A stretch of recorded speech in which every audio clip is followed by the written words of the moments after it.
Hi, I'm Dr. Jason Fung. There's a lot of myths around intermittent fasting that might make you think twice about trying it.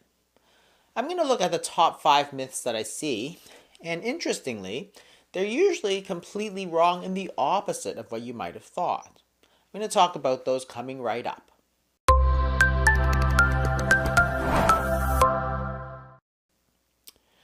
Number 1.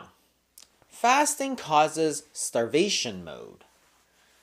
What people are talking about is this idea that as you fast, your body is going to lower its metabolic rate. That is the number of calories it's going to burn in a day.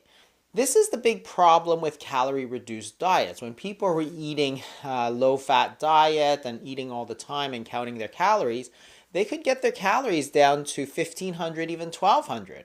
The problem is that the body would burn 1,500 or 1,200 and weight loss would simply stop.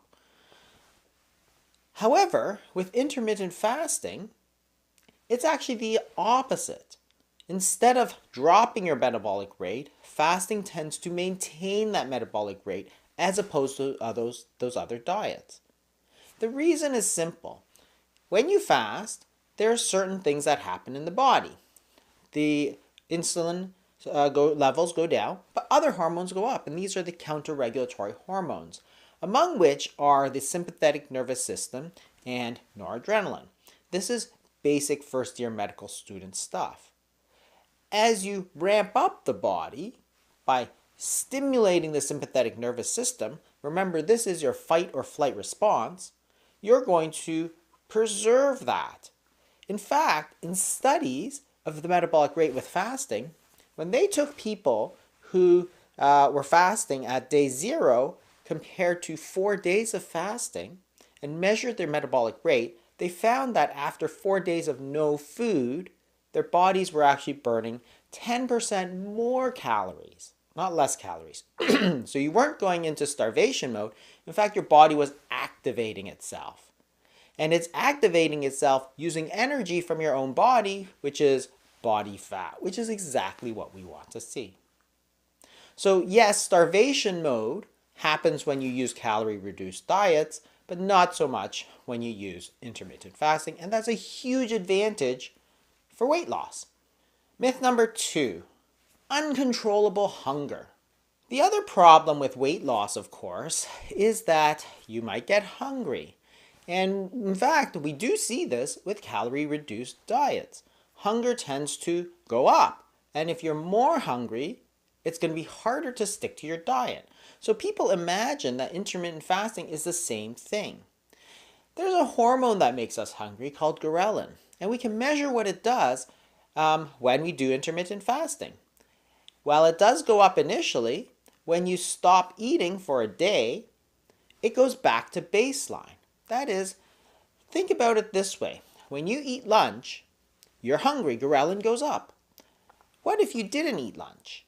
Well, you'd be hungry at 12 o'clock, 1 o'clock, but by 4 o'clock, your ghrelin levels have gone right back to baseline. They're normal. They're no different than if you ate. So what happened?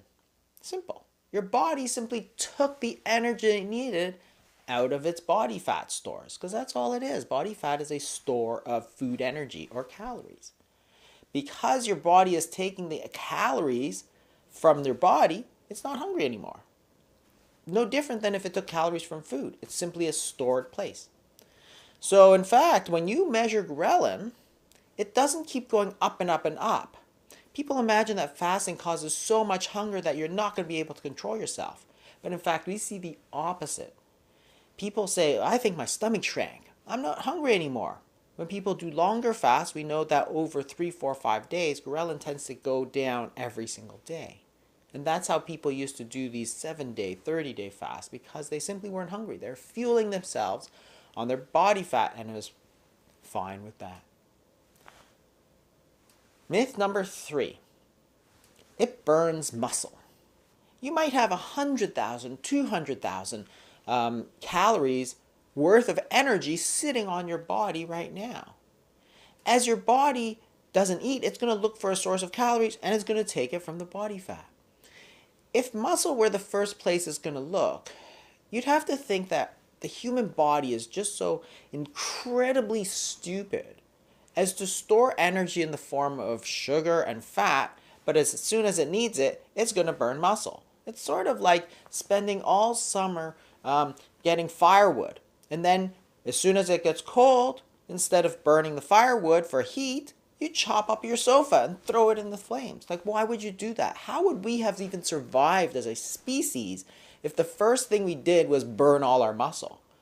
Those people, those cavemen and cavewomen, would have been nothing but little sacks of fat because they would have burned all their muscles and then they would have died and we wouldn't have been here. So it makes no sense from a physiologic standpoint, and we know from our studies of physiology that there's a very, very short period of protein burning, but not necessarily muscle. There's a lot of other tissue in the body that your body would happily get rid of. That is skin, connective tissue, all kinds of things.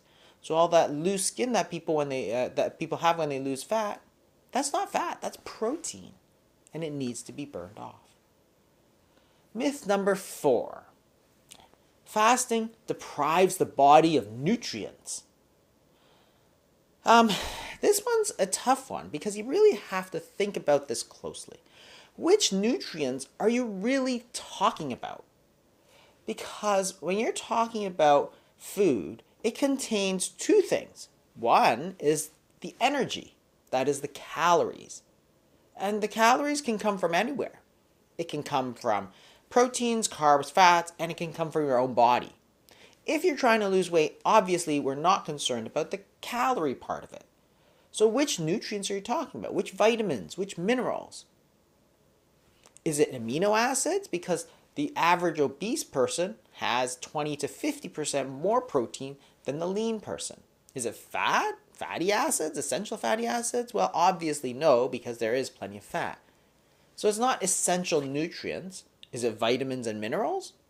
If it is, you can simply take a daily multivitamin that will provide everything you need. So saying that simply that the body is deprived of nutrients is very vague and non-specific and very non-scientific. Yes, you're depriving the body of calories, but that's what we're trying to do. So it's not something bad, it's something good. And myth number 5, that this is an unsustainable fad diet. This part is just ridiculous because you can find references to fasting in the Bible, so you know that this practice goes back at least 2022 years. In fact, every major religion in the world has periods of fasting.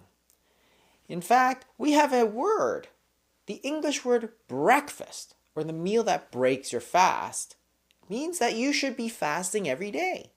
Fasting is nothing mysterious. It's just a period of time that you're not eating. So think about it this way. If your body has 24 hours, part of it you spend feeding. When you feed, you take in energy, which is calories, and you can store some of that energy. But you're taking in more energies at that time than you can use. So when you're not eating, now you're allowing your body to use those stored calories. If we didn't have this ability, we'd die in our sleep every single night. But obviously, we're still all here. In the past, we used to tell our kids not to snack. Now we tell them to eat all the time, eat all the time, eat all the time, as if our body had no ability to store those calories. In fact, there's too much of those calories. So give your body a break. Give your body a break from eating so it can use the calories that you stored. That's all fasting is. It's not some mysterious voodoo. It's in fact part of a natural feeding fasting cycle. If you want to store more energy, feed more. If you want to use more energy, that is, reduce body fat, then fast more.